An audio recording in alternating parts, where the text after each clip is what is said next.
بسم اللہ الرحمن الرحیم. آج ہمارا ٹاپک ہے محمد خان جنیجو کا دور حکومت جو 1985 سے 1988 تک ہے.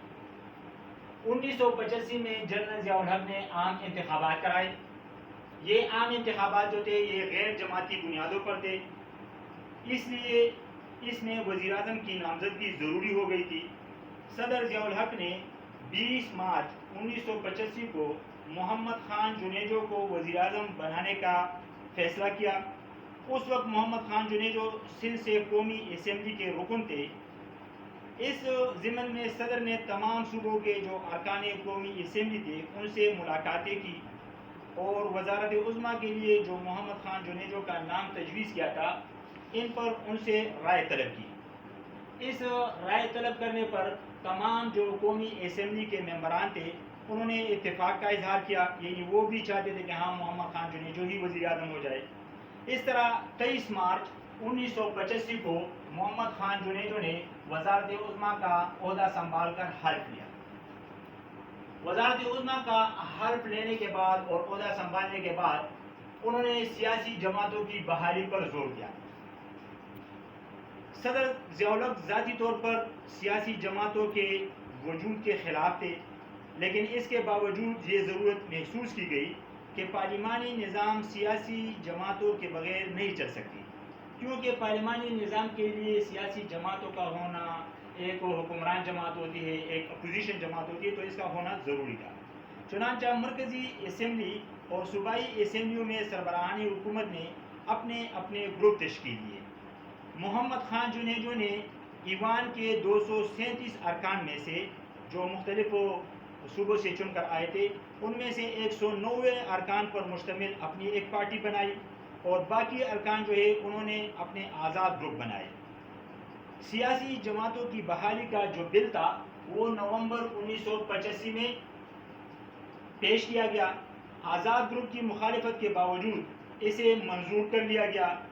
سینٹ نے بھی اس بل کی توثیق کی اور صدر کے دستخط سے یہ نافذ ہو گیا. یعنی سیاسی جماعتیں جو تھی وہ پھر سے بحال ہوئی، جس پر 1985 میں جنرل ضیاء الحق نے بلکہ اس سے بھی پہلے انہوں نے سیاسی جماعتوں پر پابندیاں لگائی تھی. وہ کسی قسم کی اس میں انوالومنٹ نہیں تھی الیکشن. ماشاء اللہ کا خاتمہ. چونکہ جنرل ضیاء الحق ماشاء اللہ ایڈمنسٹریٹر تھے تو 1 جون 1985 کو اس ڈیٹ کو انڈرلائن کرتی جائے، 1 جون 1985 کو خیبر پختونخوا اسمبلی نے متفقہ طور پر ایک قرارداد منظور کی جس میں ماشاء اللہ کے خاتمے کا مطالبہ کیا گیا.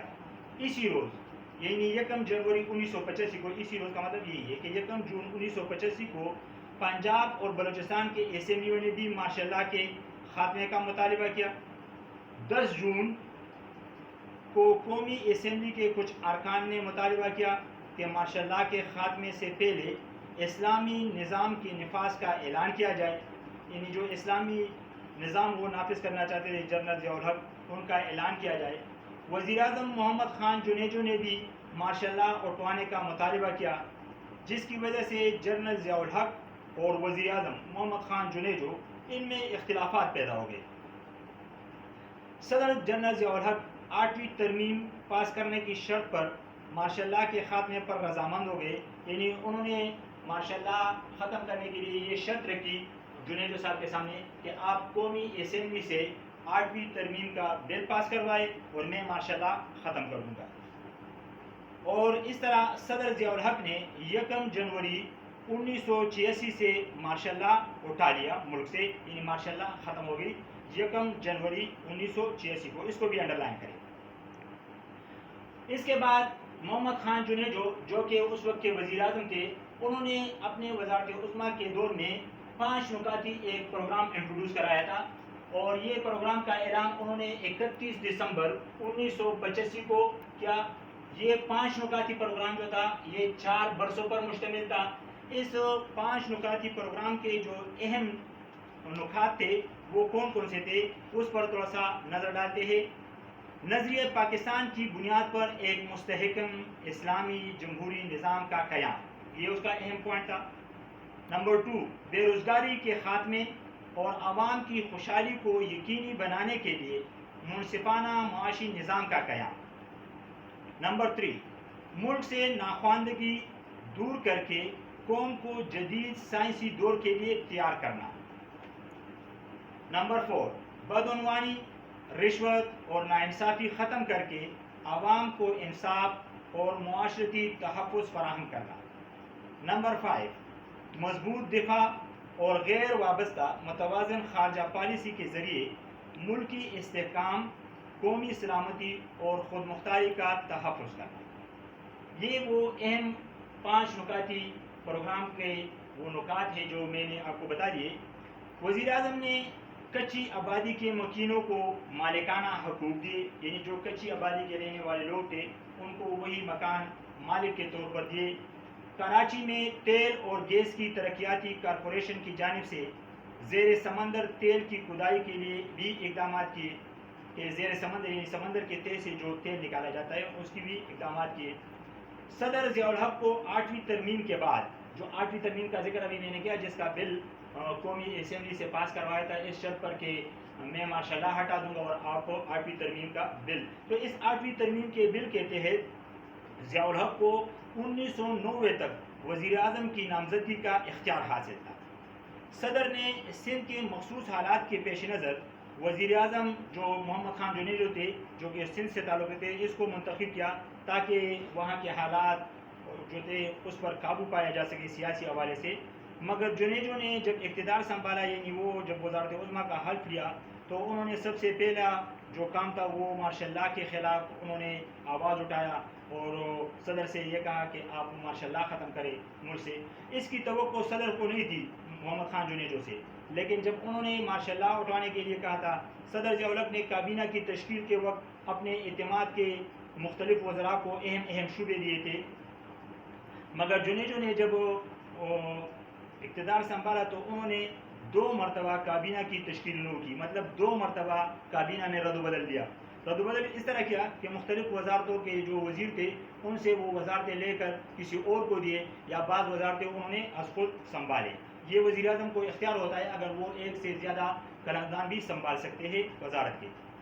دوسری طرف افغان جہاد اپنی کامیابی کی طرف گامزن تھا کہ اس دوران افغانستان چھوڑنے کے علاوہ رشیا کے پاس کوئی اور راستہ نہیں تھا، لیکن صدر ضیاء کی خواہش تھی کہ جنگ کے خاتمے سے پہلے افغانستان میں مجاہدین کی عبوری حکومت قائم کی جائے۔ مگر جنیجو صاحب جو تھے انہوں نے نومبر 1987 میں وزیر خارجہ جو اس وقت تھے پاکستان کے وہ صاحبزادہ یعقوب خان تھے جو کئی سالوں سے اس مسئلے یعنی افغانستان کے اس مسئلے کے نشے و فراز سے بخوبی واقف تھے، ان کو وزارت سے ہٹایا اور یہ شعبہ بھی خود سنبھالا، یعنی وزارت خارجہ کا شعبہ جو تھا یا قلمدان جو تھا وہ انہوں نے خود سنبھالا۔ پھر افغانستان کے مسئلے اور جنیوا مذاکرات کے بارے میں بھی آل پارٹیز کانفرنس بلائی گئی جس میں پاکستان پیپل پارٹی سمیت تمام پارٹیوں نے شرکت کی۔ 10 اپریل، اس کو بھی انڈرلائن کریں، 10 اپریل 1988 کو راولپنڈی میں اوجڑی کیمپ کے اسلحے کی ڈپو میں آگ لگ گئی جس سے سینکڑوں افراد اور کروڑوں کی املاک تباہ ہوئے۔ اس واقعے کی تحقیقاتی رپورٹ پر بھی جنرل ضیاء الحق اور کابینہ میں خلیج بڑھ گیا یعنی فاصلہ بڑھ گیا اور اس میں بھی اختلافات کی ایک وجہ یہ بھی تھی۔ اگلا ہے جنیجو کی برطرفی۔ جنیجو کو کس طرح برطرف کیا یعنی حکومت سے کس طرح ہٹایا گیا؟ 22 مئی 1988 کو وزیر اعظم محمد خان جنیجو جو تھے وہ کوریا کے دورے پر گئے تھے۔ کوریا کے دورے پر وہاں پہ انہوں نے جمہوریت کی بحالی کے لیے جو بیانات دیے ان کو بھی فوج کی مذمت کا رنگ دیا گیا، اور 29 مئی کو جب وزیر اعظم واپس آئے ملک میں تو اگلے روز یعنی 30 مئی کو، اگلا روز مطلب 30 مئی کو صدر ضیاء الحق نے قومی اور صوبائی اسمبلیاں توڑ دی کیونکہ یہ اختیارات ان کو 8ویں ترمیم کے تحت حاصل تھی، اسمبلیاں توڑنے کے اختیارات۔ صدر ضیاء الحق نے اسمبلیاں توڑنے کے 3 اسباب بیان کیے۔ وہ 3 اسباب کون کون سے تھے؟ اسلام کے نفاذ کا عمل رک گیا ہے، نمبر 2 جمہوری عمل سست ہو گیا ہے، نمبر 3 امن اور امان کی صورتحال ابتر ہو رہی ہے جس سے ملک کی سالمیت کو خطرہ ہے۔ یہ وہ 3 پوائنٹ تھے جس کو بنیاد بنا کر انہوں نے جنیجو کی حکومت ختم کر دی۔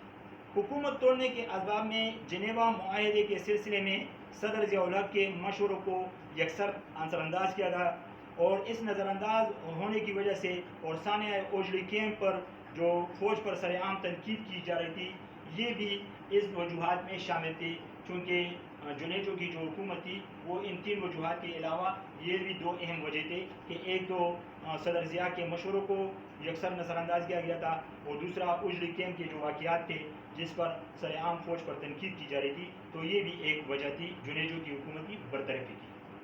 اگلا ہمارا ٹاپک ہے سانحہ باولپور۔ سانحہ باولپور کیوں زیادہ مشہور ہے اور کیوں اس کی خاص وجہ کیا تھی؟ محمد خان جنیجو کے عہدے سے برطرفی کے بعد صدر ضیاء الحق نے عام انتخابات کرانے کا اعلان کیا۔ محترمہ بے نظیر بھٹو ملک واپس آ گئی تھی، کیونکہ یہ جب جنرل ضیاء الحق نے اقتدار سنبھالا اور ذوالفقار علی بھٹو کو پھانسی ہوئی، تو اس کے بعد بے نظیر اور اس کے خاندان جو تھے وہ از خود جلاوطنی کی زندگی گزار رہے تھے، تو کافی عرصے بعد یہ ملک واپس آ گئی اور انتخابی مہم میں حصہ لیا۔ لیکن انتخابات سے پہلے 17 اگست 1988 کو، یہ ڈیٹ یاد رکھیں، 17 اگست 1988 کو صدر ضیاء الحق کا طیارہ جو باولپور ایئرپورٹ سے پرواز کے تھوڑی دیر بعد حادثے کا شکار ہوا، یعنی بلاسٹنگ اس میں ہوئی اور وہ جہاز جل کر راکھ ہو گیا، جس کے نتیجے میں صدر ضیاء الحق سمیت 30 افراد کی جاں بحق ہونے کی تصدیق کی گئی۔ اس وقت سینٹ کے جو چیئرمین تھے، چونکہ صدر جب وفات ہو جاتا ہے، یہ یاد رکھے، یا بھاگ جاتا ہے یا بیمار ہو جاتا ہے، تو ایسی صورت میں سینٹ کا چیئرمین جو ہوتا ہے وہ قائم مقام صدر بنتا ہے۔ تو اس وقت سینٹ کے چیئرمین جو تھے وہ غلام اسحاق خان تھے، وہ ملک کے صدر بن گئے، اور مرزا اسلم بیگ جو اس کے بعد، کیونکہ جنرل ضیاء الحق کے ساتھ اس حادثے میں کئی بڑے بڑے جرنیل بھی وفات ہوئے تھے، یعنی سینئر جرنیل تھے جو جنرل ضیاء الحق کے بعد سینئرٹی رکھتے تھے، وہ بھی اس کے حادثے کے شکار ہو گئے تھے۔ تو اس کے بعد جو جرنیل تھے وہ اسلم بیگ تھے، انہوں نے chief of the army staff کا عہدہ جو تھا وہ سنبھال لیا۔ یہاں پہ ایک بات یاد رکھے کہ ضیاء الحق صاحب کی وفات ہونے پر بیک وقت 2 پوسٹیں خالی ہوئی تھی، ایک صدارت کی پوسٹ اور ایک جو ہے chief of the army staff کی پوسٹ۔ تو صدارت کا عہدہ جس طرح میں نے کہا کہ یہ سینٹ کے چیئرمین نے سنبھال لیا، اور جو chief of the army staff کا عہدہ تھا وہ مرزا اسلم بیگ صاحب نے سنبھال لیا۔